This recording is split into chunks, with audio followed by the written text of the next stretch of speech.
নিঃস্ব অবস্থায় কি দোয়া করতে পারেন একজন মানুষ, এই দোয়াটা শিখে নেন, ইনশাআল্লাহ আপনার জীবনের সমস্ত সংকট কেটে যাবে ইনশাআল্লাহ। আমি নিজেও এই দোয়াটা বেশি বেশি করার চেষ্টা করি। দোয়াটা হচ্ছে, মুসা আলাইহিস সালাম একটা গাছের নিচে হেলান দিয়ে বসলেন, বসে দেখলেন দুইজন মেয়ে দাঁড়িয়ে আছে দূরে, পানি নিতে পারছে না, লোকজন পানি নিয়ে যাচ্ছে, ওরা দাঁড়িয়ে আছে বেচারি। মুসা আলাইহিস সালাম গিয়ে বললেন, কি সমস্যা আপনাদের? এটা নিয়ে আপনারা আবার মেয়েদের সাথে কথা বলার চেষ্টা করেন, ঠিক আছে? তো মাহারাম গায়রা মাহারাম মেনে চলে। তারা বললেন যে আমাদের বাবা অনেক বৃদ্ধ মানুষ, আমরা পানি নিতে পারি না যতক্ষণ না আমাদের কম পানি নিয়ে চলে যায়। মুসা আলাইহিস সালাম একটু বললাম না, ফিজিক্যালি খুব স্ট্রং ছিলেন, থাকে না বডি বিল্ডার, সামনে গিয়ে কথা বলে সরো পানি নিতে দাও, তখন মানুষ একটু মূল্যায়ন করে না। তো মুসা আলাইহিস সালাম এভাবে পানি নিয়ে দিলেন এবং বাছুরদেরকে পানি পান করালেন, করিয়ে গাছের নিচে এসে বসে আছেন। বসে বসে তিনি দোয়া করছেন, এই যে দোয়াটা তিনি দোয়া করছেন, রব্বি, একটা নেক কাজ করলেন, নেক কাজ করলেন না, মানুষের উপকার করলেন, নেক কাজ করে এসে গাছের নিচে বসে দোয়া করছেন, আল্লাহ এখানে তো আমার খাবার পানি বাসস্থান কিছুই নাই, আমি কি করব?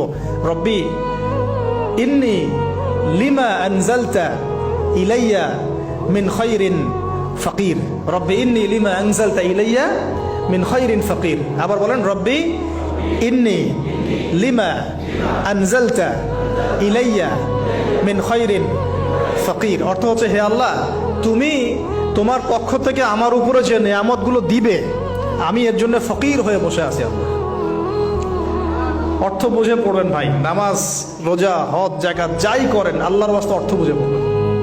অর্থ বুঝে পড়লে আপনার ইবাদতের স্বাদ পাবেন, তৃপ্তি পাবেন, আল্লাহর সাথে কানেকশন হবে, আল্লাহর নূর পাবেন, মাআরিফত পাবেন, সত্য স্বপ্নও দেখবেন তখন ইনশাআল্লাহ।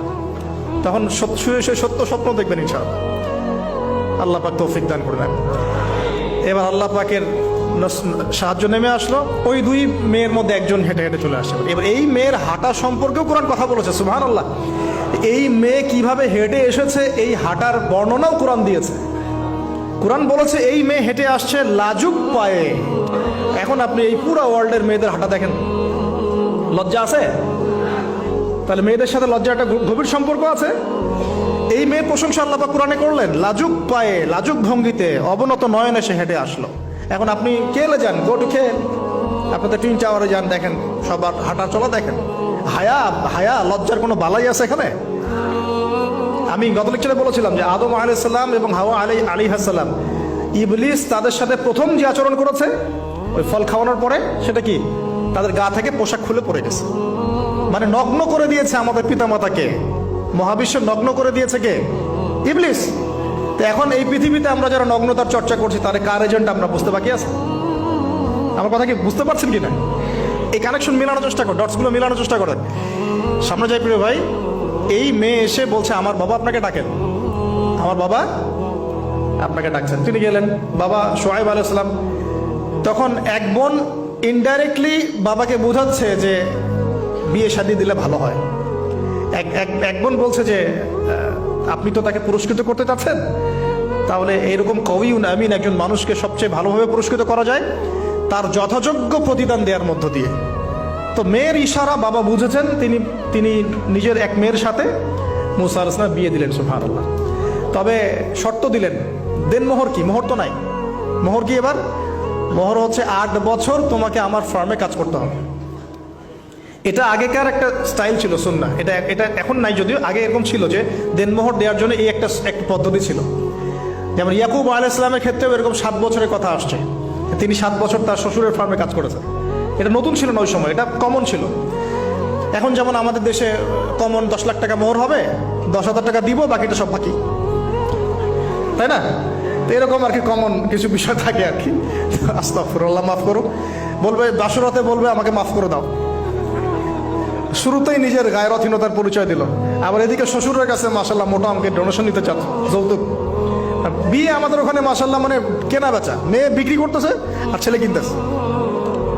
এবার 8 বছর পূর্ণ করা হলো, তিনি আরো 2 বছর 10 বছর পূর্ণ করলেন। এই 10 বছরে মুসা আলাইহিস সালাম নববী পরিবেশ পেলেন, অভিভাবক পেলেন, স্ত্রী পেলেন, প্রেমময়ী সন্তান ইত্যাদি সবকিছু।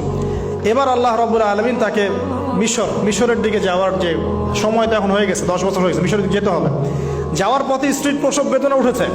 তখন মুসা আলাইহিস সালাম আগুন খুঁজছেন। আগুন কি খুঁজছেন ভাই? আগুন খুঁজতে খুঁজতে তুর পাহাড়ের ওখানে গিয়ে দেখছেন যে আগুন গাছে জ্বলছে, সবুজ পাতার উপরে আগুন, তিনি অবাক।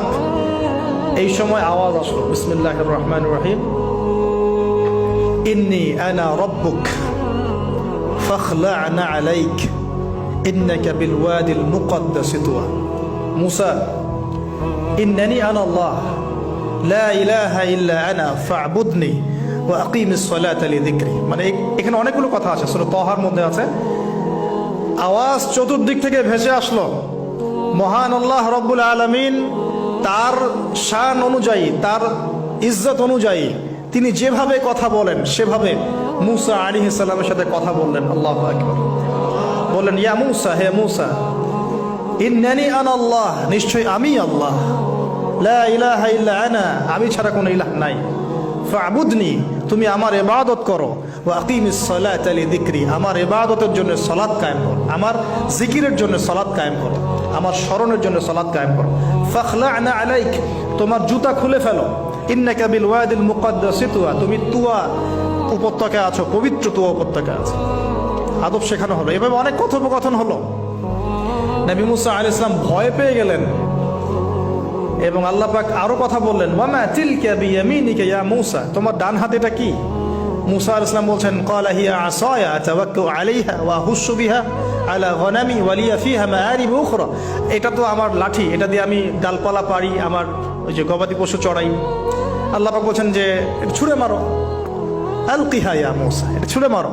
ফালকাহা, তিনি ছুঁড়ে মারলেন, ফাইদা হিয়া হাইয়াতুন তাসা, এবং এটা ছোটাছুটি শুরু করলো, বড় একটা সাপ হয়ে গেল। সুবহানাল্লাহ। এগুলো কোনো গাল গল্প নয়, এগুলো আল্লাহ রাব্বুল আলামিনের মুআজিজা, মুআজিজাতুল কুবরা, এটা বড় মুআজিজা। তিনি পিছনের দিকে দৌড়ানো শুরু করলেন সাপ দেখে, খাইফা ইয়াতারাক্কাব, মানে ভয়ে দৌড়ানো শুরু করলেন। আল্লাহ পাক বলছেন, লা ইয়াখাফু লাদাইনাল মুরসালিন, আমার কাছে রসুলগণ ভয় পায় না, তুমি ভয় পেও না, তুমি ওটাকে ধরো পিছন থেকে, সেটা আবার লাঠি হয়ে যাবে। পিছন থেকে হাত দেওয়া হলো, লাঠি হয়ে গেল। সুবহানাল্লাহ। এবার বলছে যে তুমি তোমার বগলের নিচে হাত ঢুকাও। মুসা আলাইহিস সালাম বগলে হাত ঢুকালেন, বের করলেন, হাত থেকে টর্চ লাইটের মতো আলো বের হওয়া শুরু। এটা দ্বিতীয় নিদর্শন। কেন দেয়া হলো নিদর্শন? এবার আল্লাহ পাক তার দায়িত্বটাকে বলছেন, তোমাকে নিদর্শনগুলো কেন দিলাম, তোমাকে মনোনীত কেন করলাম, কেন তোমাকে মনোনীত করলাম মুসা, তোমার কাজটা কি? তোমার কাজ এখন এটা, ইযহাব ইলা ফিরআউনা ইন্নাহু তাগা, তুমি ফিরআউনের কাছে যাও। ফিরআউন সীমা লঙ্ঘন করেছে, মনে আছে ফিরআউনের কথা? সীমা লঙ্ঘন করেছে। তখন মুসা আলাইহিস সালাম তার অপারগতা প্রকাশ করছেন এভাবে। তিনি বলছেন, আল্লাহ, আমার তো জিহ্বায় জড়তা আছে, আর আমি তো ওখানে এক ব্যক্তি, আমার খুনের অভিযোগ আমার কাঁধে, আমি এখন কিভাবে কি করবো আল্লাহ?